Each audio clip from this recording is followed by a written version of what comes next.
Assalamualaikum. I'm Muhammad Adam bin Hasim. I come from JBA 251-2D.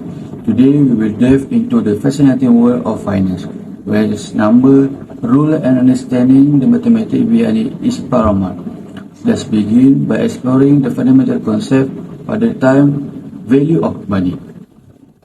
In order to understand time value of money, we must understand the definition of time value of money. Time value of money is the bedrock concept in finance.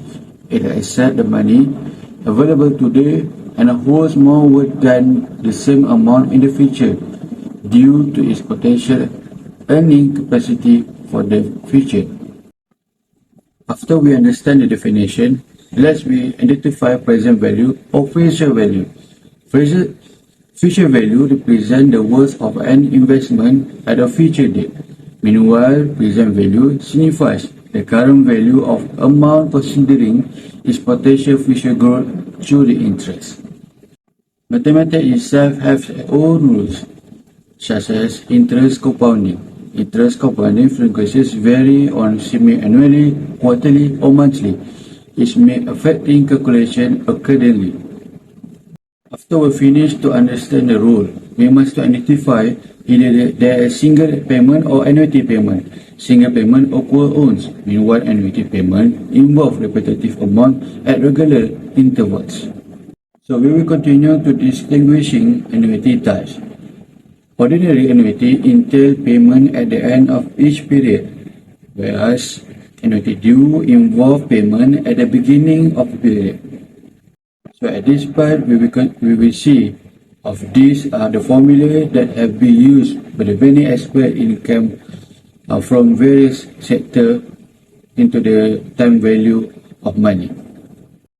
After understanding mathematics of finance, we must to know who are using them. They are financial analysts, bankers, and maybe data scientists. Professionals across various sectors utilize financial mathematics for investment analysis, risk assessment, and of course for strategic planning for the future company.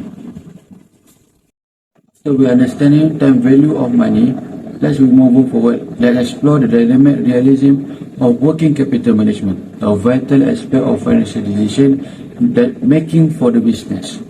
So let's understand what is working capital. Working capital embodies a company operational liquidity crucial for day-to-day operation alongside fixed assets.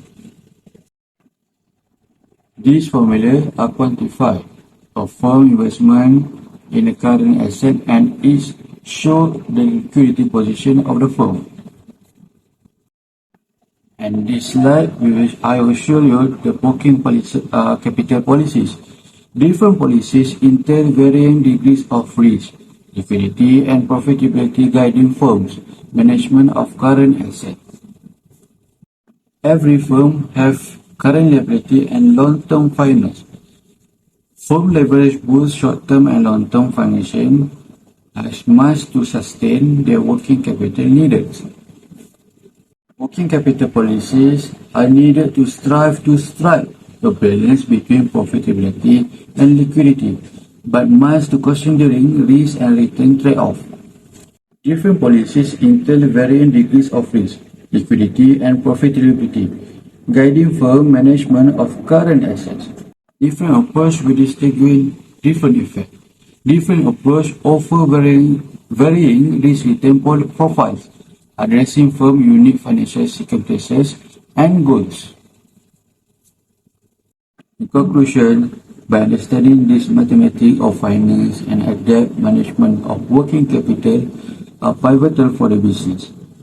By navigating the complex terrain of financial market, by grasping this concept, firm can make informed decisions to optimize their financial resources and will drive sustainable growth for the future.